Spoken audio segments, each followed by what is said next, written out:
Aleluia, glória a Deus. Queridos Pai do Senhor Jesus, que Deus possa continuar abençoando poderosamente a sua vida nessa noite. Nós vamos dar início nessa noite, nossa aula sobre salvação. Nós falaremos sobre salvação, continuaremos falando sobre salvação, sobre o ato de salvação, sobre os contextos de salvação, falamos sobre o que é salvação.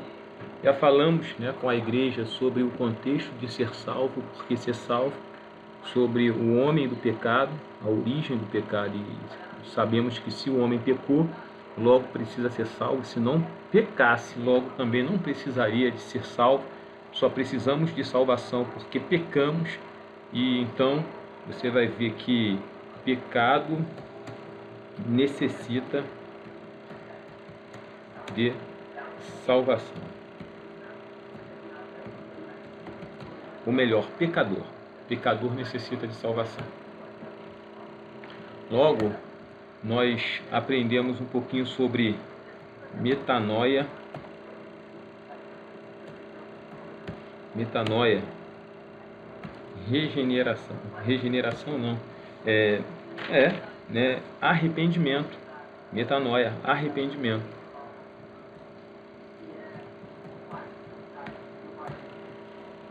E entendemos que é importantíssimo para o ato da salvação que haja arrependimento. Sem que haja arrependimento, nós não vamos conseguir ser salvos e não conseguiremos a graça da salvação, a dádiva da salvação, o milagre da salvação, que vem por meio de quem? Por meio de Jesus.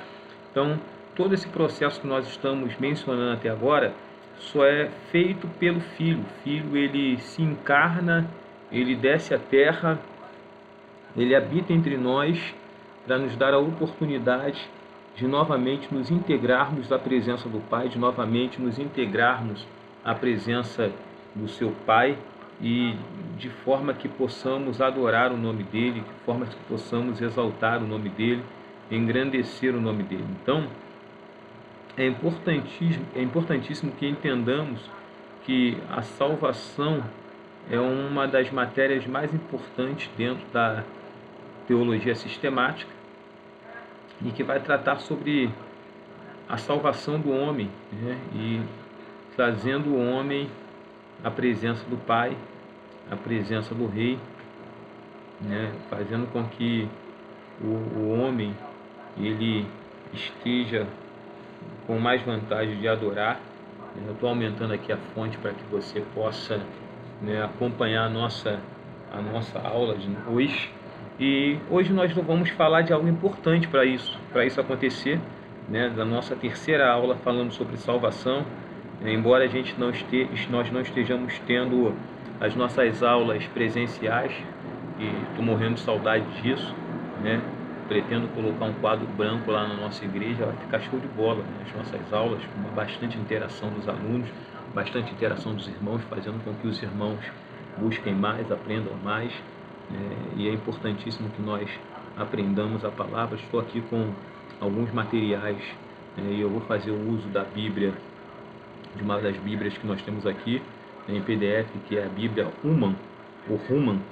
Essa Bíblia Humann, como eu botei aqui para vocês, ela é uma Bíblia da Casa Publicadora das Assembleias de Deus, e o texto que ela utiliza, é o texto da Almeida Revista e Corrigida, na 4ª edição da Sociedade Bíblica do Brasil. Então, ela vai ter um texto da Revista e Corrigida, que é um texto muito bom para estudo, é um texto de uma compreensão muito legal, e ela vai tratar sobre alguns assuntos, tais como plano de salvação. Ela fala bastante sobre isso, e dentro de um contexto bem bacana. Então, eu te recomendo, você que gosta de Bíblias, com um teor teológico, um teor de conhecimento grande, essa Bíblia vai te ajudar dentro desse contexto, vai te ajudar a buscar mais conhecimento, a crescer mais espiritualmente, crescendo na graça. Estou passando um pouquinho aqui para que você possa ver aí as ferramentas que ela traz, como notas de rodapé, estudos, mapas, quadros com instruções, coisa linda, show de bola. fotografias, ilustrações. Então, assim, uma Bíblia sensacional aí para o seu acervo de estudo, né? Você que é membro da Assembleia de Deus Ministério Palavra e Vida, que eu sei que gosta de se debruçar ao conhecimento das Escrituras, né? E nessa noite, querido, nós vamos estar falando sobre algo importantíssimo dentro do conceito de salvação. Falamos sobre regeneração, mas não podemos deixar de falar, falamos sobre metanoia, melhor dizendo, mas não podemos deixar hoje de falar sobre regeneração. Algo lindo, né? Falar sobre regeneração, né? E metanoia é a palavra grega para arrependimento, né? Talvez você que esteja hoje vendo aí a aula pela primeira vez, não esteja ainda acostumado um pouco com a idiomatia que nós utilizamos, com algumas palavras que nós vamos utilizar, mas eu faço muito uso da palavra do vocábulo grego, do vocábulo hebraico, né? E é importantíssimo até para a nossa compreensão do texto bíblico, quando nós sabemos um pouco mais de grego, um pouco mais de hebraico, né? E a palavra regeneração, ela é esta palavra aqui que eu vou colocar no grego, né? Para que você possa também estar, né? Palingenesia, né? Ela é oriunda de duas junções de duas palavras, da palavra palim e da palavra genesia, né? Que é de nascer, gerar, né? Então, por isso que você vai ver que a regeneração é nascer novamente, né? Ou renascimento, né? Vai estar ligado à questão do renascimento, né? Do nascer de novo. E já iniciando a nossa aula, ela vai aparecer somente 2 vezes no texto sagrado. Então você vai ver por 2 vezes essa mensagem, esse texto, essa palavra regeneração, da maneira que nós estamos escrevendo aqui, aparecendo no Novo Testamento. E por 2 vezes, na primeira vez ela vai aparecer no Evangelho mateano, Evangelho de Mateus capítulo 19, no seu versículo 28. Então, nós vamos procurar lá.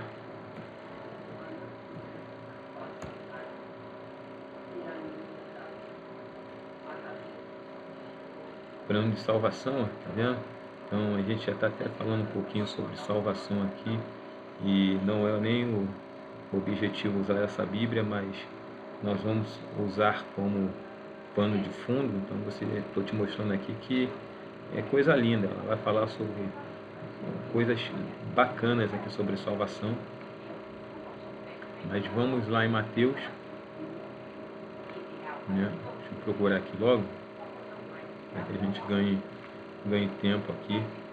Evangelho mateano, Macários, já estamos falando de Macários, logo nós vamos já estar se referindo a Mateus aí, né, dentro da sua...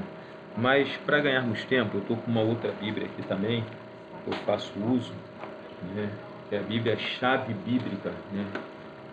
Bíblia Chave Bíblica, palavras em chave bíblica, né? E é uma excelente obra também para fim de conhecimento, para busca de conhecimento. E ela está escrito o seguinte, lá no Evangelho de Mateus, capítulo 19, versículo 28. Eu vou ler aqui para que você possa ter o conhecimento. E Jesus disse-lhe, em verdade vos digo que vós que me seguistes, quando na regeneração o Filho do Homem se assentar no trono da sua glória, também vos assentareis sobre os 12 tronos, para julgar as 12 tribos de Israel. É claro que esse contexto que nós estamos fazendo uso agora ainda não diz e não está se referindo propriamente dito a um contexto de regeneração em que nós queremos chegar do novo nascimento. Mas Jesus está dizendo que esses regenerados, né, eles assentarão, coisa linda, assim, eles estarão assentados, à destra do Pai, né, porque foram regenerados, porque nasceram de novo, nasceram novamente. E ali ele está logo também remontando aos discípulos, falando para os discípulos, né? É uma mensagem para os seus discípulos. E nessa mensagem para os seus discípulos, ele está falando sobre os discípulos assentarem, né? Assentarem ali com ele para julgar as nações, logo remontando também os fins dos tempos. Esse texto ele vai remontar os fins dos tempos, vai mencionar os fins dos tempos, vai tratar sobre os fins dos tempos, né? E sobre os justos que estarão com Cristo assentados, né, ali à destra, né? Nessa Bíblia que nós temos aqui nas mãos, que você já está vendo aí a imagem, o versículo está dizendo o seguinte: e Jesus disse-lhes, em verdade vos digo que me seguistes, quando na regeneração o Filho do Homem se assentar no trono da sua glória, também vos assentarei sobre os 12 tronos e para julgar as 12 tribos. É a mesma tradução da chave bíblica, né? E ela vai ter aqui um comentário muito interessante sobre regeneração. Ele vai falar a regeneração e a era messiânica, né? A renovação para toda a criação. Essa regeneração acontecerá quando, né, o Filho do Homem se assentar no trono da sua glória, reinando sobre o céu e sobre a terra.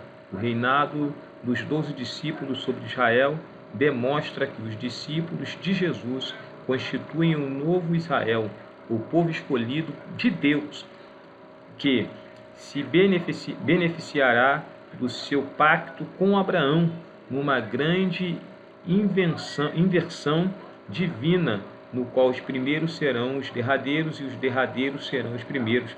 Aqueles que fizeram os sacrifícios pessoais por Cristo gozarão bênçãos enormes, e aqueles, como o jovem rico que amaram mais as riquezas do que Cristo, serão punidos. Então você vai ver aqui que ele está se referindo aí aos seus discípulos, né, aos seus 12 discípulos, e a promessa que ele estava fazendo para eles. Dentro desse contexto, nós vamos ver aí, né, um contexto falando sobre regeneração, falando sobre justificação ou justificação de justiça, e falando também sobre adoção. São 3 temas importantes que vão estar dentro da regeneração. A gente, quando fala de regeneração, logo nós vamos falar de justificação e também vamos falar sobre adoção, porque é bem verdade que temos que entender nesse contexto que todos nós somos filhos adotivos, né? Não fomos gerados pela promessa, não fomos gerados para sermos filhos, mas porque os filhos o rejeitaram, os filhos não o quiseram ou não o quis, ele nos deu esse direito, fomos recebidos por adoção. Por outro lado, nós vamos ver também o nosso irmão Tito, e aí eu gostaria que você abrisse a sua Bíblia lá em Tito, né? Tito capítulo de número 3, Tito capítulo de número 3 e versículo de número... Tito capítulo de número 3, versículo de número 5. Então, nós vamos ler, e aí Tito vai tratar um pouco mais sobre regeneração, e é a regeneração que nós, de certa forma, focamos. Você percebeu, acabou a luz aqui, ficou tudo escuro, né? E realmente eu estou no escuro, né? Esse momento aí a gente está aqui falando com os irmãos, né? E voltou agora, graças a Deus, né? E eu tinha fechado a Bíblia porque não dava para ler a Bíblia no escuro. Mesmo que quiséssemos, eu ia acender aqui a lanterna do celular, mas o Senhor foi bom conosco e nos deu essa benécia de podermos concluir essa aula linda que nós iniciamos na noite desse dia, né? Embora seja uma aula de escola bíblica, eu estou fazendo uma aula fora do domingo. Nós retornaremos com as nossas aulas full time presencial no mês de janeiro de 2021, né, com toda a igreja. Então você abre a sua Bíblia em Tito capítulo 3, versículo 5, em que Tito vai nos ensinar o seguinte: não pelas obras de justiça que houvéssemos feito, mas segundo a sua misericórdia nos salvou pela lavagem da regeneração e da renovação do Espírito Santo, pela lavagem da regeneração, ou seja, pelo renascimento. Fomos renascidos, fomos novamente feitos, recebemos a oportunidade de estarmos na presença de Deus. Recebemos uma nova oportunidade de fazermos a coisa certa. Embora erramos diversas vezes, falhamos por diversas vezes, Deus nos deu a oportunidade de fazer novamente o que seria correto, que é adorar o nome dele, estar debaixo dos seus mandamentos, estar debaixo dos seus preceitos, estar debaixo da sua promessa, e que oxalá o Senhor nos permita permanecer nisso, né? Quem dera o Senhor, né? Nos permita continuar na sua presença, embora nós saibamos que há uma batalha constante para que isso não aconteça, uma batalha constante para que o nome do Senhor não seja glorificado nem na minha nem na sua vida. Mas saiba de uma coisa: a salvação ela tem esse processo lindo chamado regeneração, que vai mudar a nossa história. Por isso que quando alguém olha para você, vê uma pessoa diferente, uma pessoa diferenciada, uma pessoa que tem prazer em adorar, em fazer o que é correto, em lutar contra as coisas. E quem causa essa regeneração é o Espírito Santo. Nós sofremos a ação do Espírito nas nossas vidas, de maneira que o nome do Senhor seja enaltecido, de maneira que o nome do Senhor seja engrandecido. É bem verdade que de nós mesmos nós não conseguiríamos renascer ou nascer de novo, e aí nós remontamos ao Evangelho de João, no capítulo de número 3, você conhece bem a passagem e o diálogo entre Jesus e o mestre Nicodemos, né? E que é feito na madrugada, e que Jesus começa a trazer alguns contextos tão espirituais, tão lindos, e que Nicodemos, embora mestre, embora doutor, não estava conseguindo entender aquilo que o mestre, o sumo pastor, o didáscalos, né, o professor dos professores, Jesus Cristo, estava nos ensinando, estava ensinando para os seus discípulos, estava ensinando para aqueles que o nome dele estava sendo glorificado. E é importante que nós entendamos isso, né? Você vai ver também no Antigo Testamento Jesus Cristo trazendo diversos exemplos bíblicos, né, da regeneração em figura de linguagem, descrevendo como isso poderia acontecer. Você vai ver isso acontecendo em Ezequiel capítulo 36, versículo 25 a 27. Você vai ver isso acontecendo em Deuteronômio no capítulo 30, versículo 6. Você vai ver isso acontecendo em Jeremias capítulo 31, versículo 33, né? E Jeremias 31, 33 é muito lindo, quando diz que Deus cobrará a sua lei no seu interior e escreverá no seu coração. Então, Deus ele escreve no nosso coração a sua justiça, né, de forma que isso cause em nós transformação, cause em nós mudança, cause em nós um impacto tão lindo, né? Talvez as pessoas não entendam o que aconteceu na sua vida, como você se tornou uma pessoa melhor. Você foi regenerada, você nasceu de novo, você renasceu. E aí nós, quando entendemos isso, vamos então entender que mesmo que essa palavra regeneração ela apareça por 2 vezes no Antigo Testamento, existem outras palavras paralelas ou outros textos paralelos em que o próprio apóstolo Paulo vai nos ensinar, tal como 2 Coríntios capítulo 5, versículo 17, que nos ensina que se alguém está em Cristo, nova criatura é, né? E aí ele usa a palavra Gênesis, né? Novo nascimento, nascer de novo, né? E essa palavra nascer de novo, novo nascimento, ela é muito utilizada, né, no Novo Testamento. Então você vai ver Paulo no capítulo de 2 Coríntios, capítulo 5, versículo 17, né, falando sobre novo, né, nascimento, né, novo nascimento. E é um texto que nós utilizamos muito na igreja, né, o novo convertido, né, muitos irmãos já com um bom tempo de igreja, graças a Deus, fazem uso desse texto. O pastor está fazendo uso desse texto para demonstrar para você a importância de renascer, né? E a palavra, né, nascer, né, que você vai ver, né, gerar, nascer, gerar, né, também dar à luz, né? É o que Paulo está dizendo aqui, que vai ser oriundo de Genas, né? Vai ser oriundo de ou Genal, né? Melhor dizendo, Genal, e vai ser oriundo de Genal, né? Que é muito interessante, porque isso vai estar sendo trazido muito por Mateus, né? Quando Mateus começa o seu evangelho falando sobre as gerações, Gênesis, né? Ele fala Gênesis, Avram, Cai, David, né? Então ele começa falando sobre a geração de Abraão e remontando a geração de Davi, né?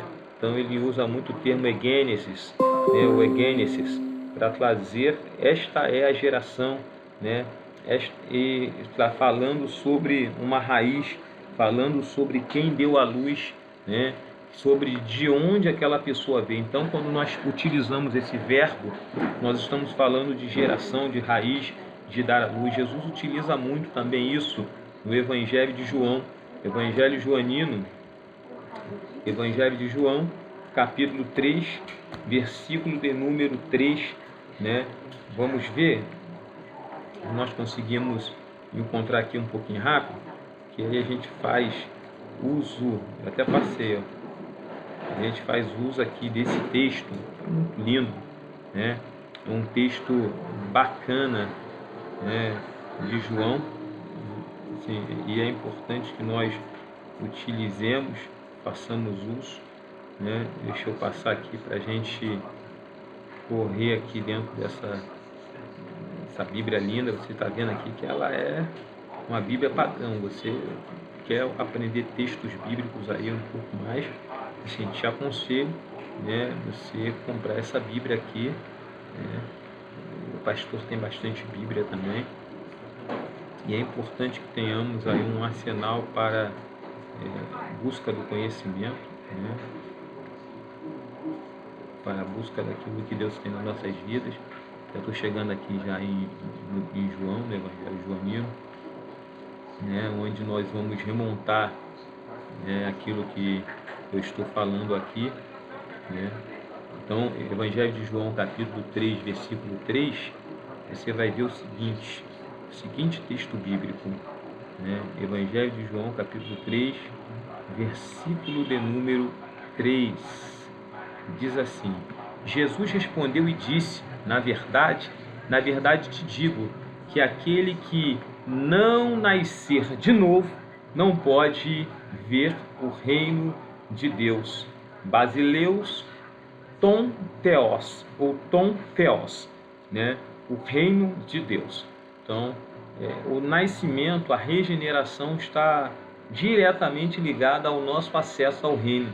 À medida em que nós recebemos essa regeneração, essa mudança, essa transformação, estamos automaticamente tendo acesso, né, às promessas e aquilo que Deus tem para as nossas vidas. Se eu quero adentrar no reino, se eu quero entrar no reino, eu preciso nascer novamente, eu preciso ter um novo nascimento. E esse novo nascimento, né, aqui até a gente está tendo, eu vendo aqui a nota de rodapé, a discussão da necessidade de um novo nascimento espiritual desenvolve a referência do prólogo, né, do diálogo, do capítulo, né, e aos filhos de Deus, né, que nasceram de Deus sobre os filhos, né,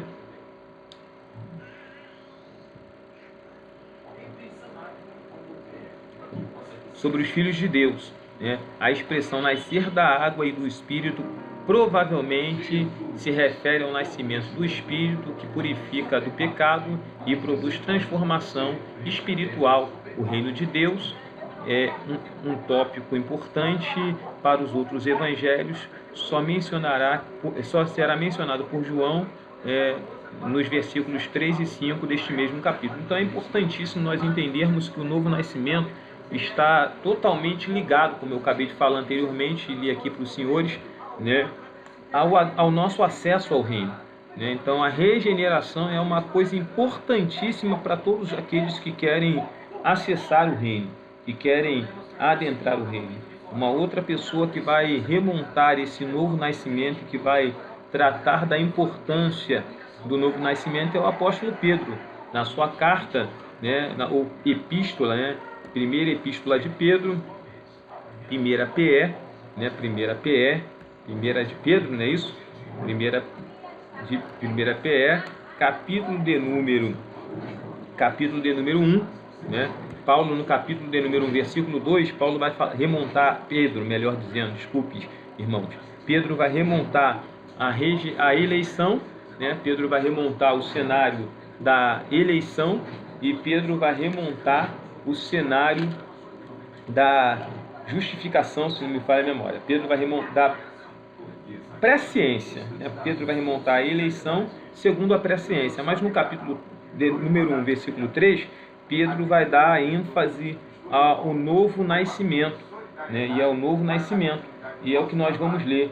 Bendito seja o Deus e Pai do nosso Senhor Jesus Cristo, que segundo a sua grande misericórdia nos gerou de novo para uma viva esperança pela ressurreição de Jesus Cristo dentre os mortos, ou seja, né, fomos gerados pela morte e pela ressurreição, e com isso tivemos as nossas vidas restauradas, né, para termos acesso ao reino de Deus, para termos acesso às promessas de Deus. E isso gera em nós uma coisa chamada justificação, né? Justificação. Assim como a regeneração, queridos, assim como a regeneração, ela leva o efeito e a mudança, né, interior, interna das nossas vidas, né, uma pureza na presença de Deus, nos dando acesso ao Pai.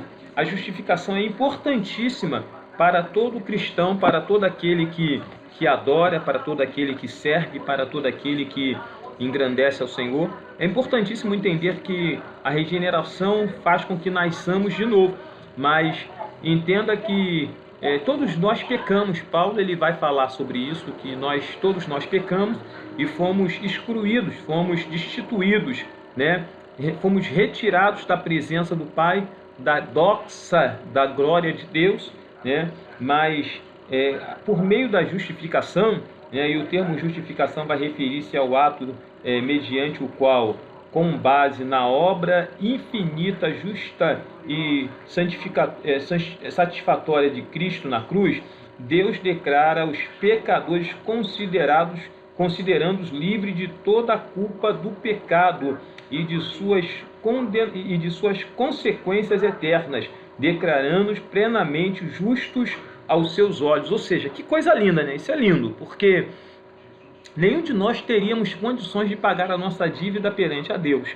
E, de antemão, uma dívida muito grande, né? Uma dívida aí impagável, né? Assim, nós pecamos, falhamos, erramos e fomos condenados pelos nossos pecados, mas Jesus Cristo entendeu, por meio do Pai, que poderia quitar a nossa dívida. Olha só que coisa linda, a sua dívida foi quitada, não há acusação contra os filhos de Deus, né? Existe um texto bíblico que fala: quem tentará acusação contra os filhos de Deus? É Deus que o justifica, né? E aí você vê isso aonde? Carta de Paulo aos Romanos, Paulo falando aos Romanos, no capítulo de número 8, né? Que fala sobre quem intentará as acusações contra os filhos de Deus, capítulo 8, versículo 1 em diante, né? Em diante, você vai ver sobre isso, e é interessantíssimo você entender. E no capítulo de número 3 de Romanos 3, versículo 20 e 21, você vai ver Paulo tratando sobre a temática da justificação, e essa temática é uma temática importantíssima para as nossas vidas, porque ela vai nos dar base para ser quem somos hoje, né? Se você pegar um ex-presidiário, ele vai sempre ser um ex-presidiário, mas o que faz com que ele esteja livre é o aval do juiz, e o juiz o justifica sobre aquilo que ele cometeu. Ele cometeu um delito, ele cometeu um crime, foi preso, estava condenado a uma pena, e talvez ele, antes daquela pena se cumprir, ele foi absolvido daquela pena. Houve uma justificação acerca daquele crime que ele cometeu. Não é diferente com cada um de nós. Fomos justificados pelo sangue de Cristo, fomos justificados pela misericórdia de Deus. A misericórdia e a graça do Senhor nos alcançou, nos dando a oportunidade de novamente estarmos na presença dele. Vamos ver o que Paulo escreve aos irmãos que estão em Roma. Isso é lindo, né? A carta de Paulo a Roma, ela vai trazer esse contexto de justificação de uma maneira muito forte, querido. E Paulo ele vai usar, e a gente vai ver no capítulo 4, mas vamos ler primeiro duas coisas lindas. Capítulo 3, versículo 20 e 21, diz assim: Por isso nenhuma carne será justificada diante dele pelas obras da lei, porque pela lei vem o conhecimento do pecado, mas agora se manifestou sem a lei a justiça de Deus, tendo o testemunho da lei e dos profetas. Ele está se referindo a quem? Ao nosso Senhor Jesus Cristo, que cumpriu toda a lei, cumpriu todas as profecias, né? E quando eu falo cumprir todas as profecias, nós estamos falando as profecias que dizia que ele nos justificaria, nos dando novamente acesso ao Pai, nos dando novamente acesso à presença do Rei. Para isso, Paulo ele vai remontar ao Antigo Testamento, e ele vai usar duas figuras importantes, dois livros importantes. Ele vai falar primeiro sobre, no capítulo 4, ele vai usar o exemplo de Abraão, e vai também usar o livro de Salmos,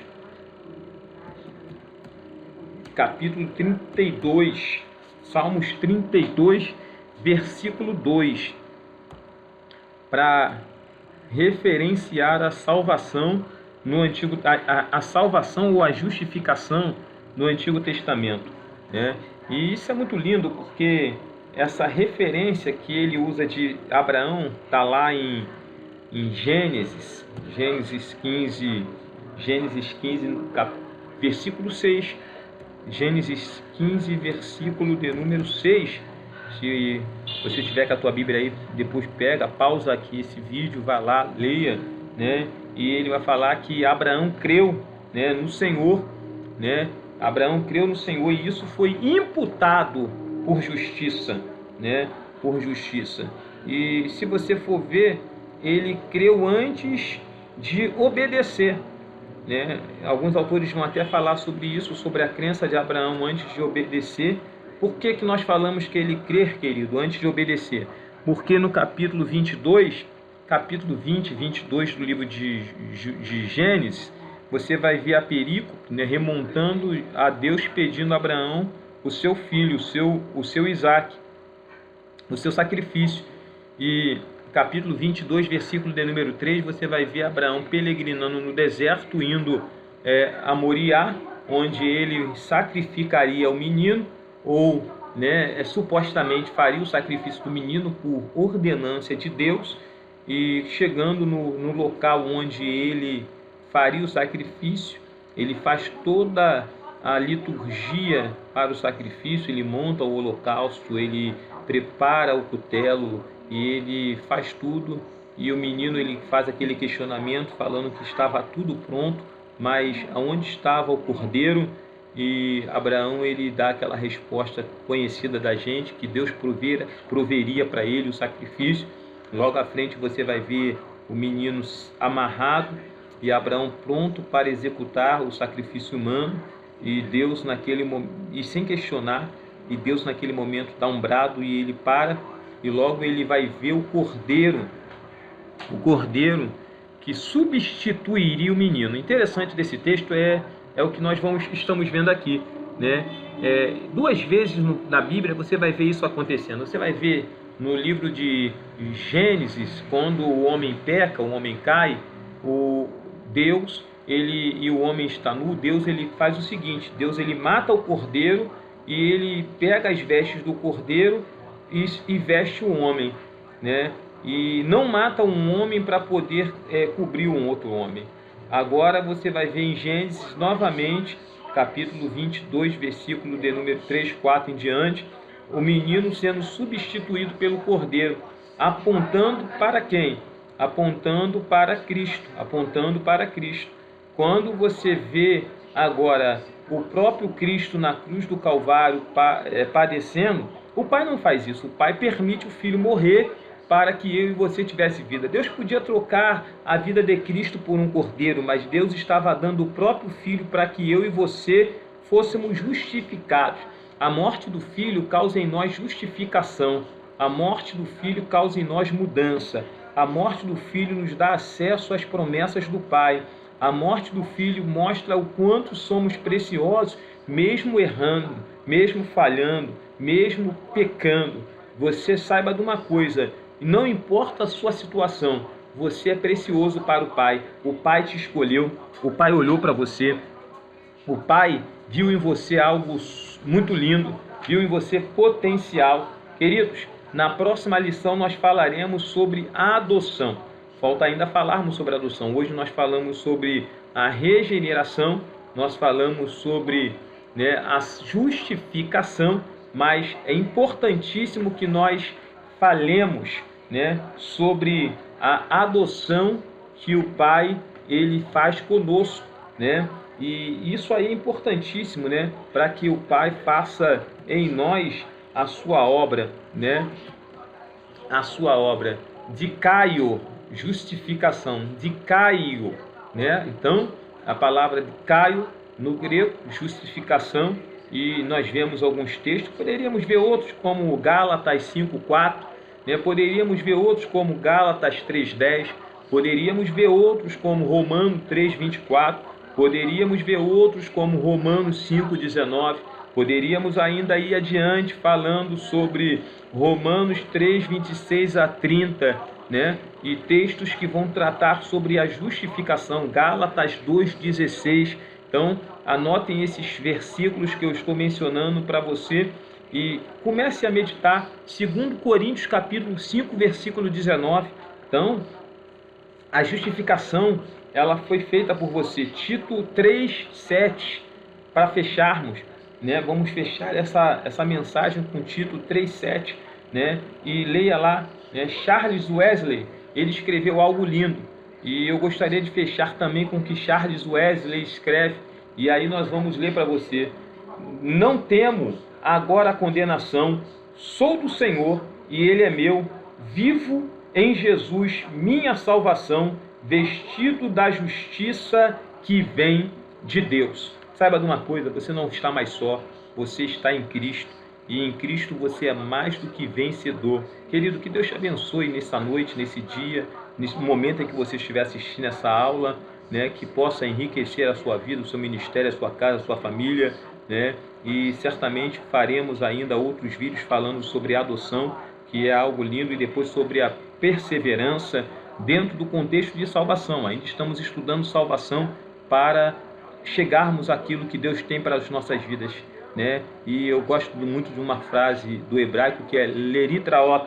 Até mais, até breve, Que Deus possa abençoar a sua vida de forma poderosa, espetacular, grandiosa. Que a paz de Cristo esteja sobre você, sobre a sua casa, sobre a sua família, meu irmão.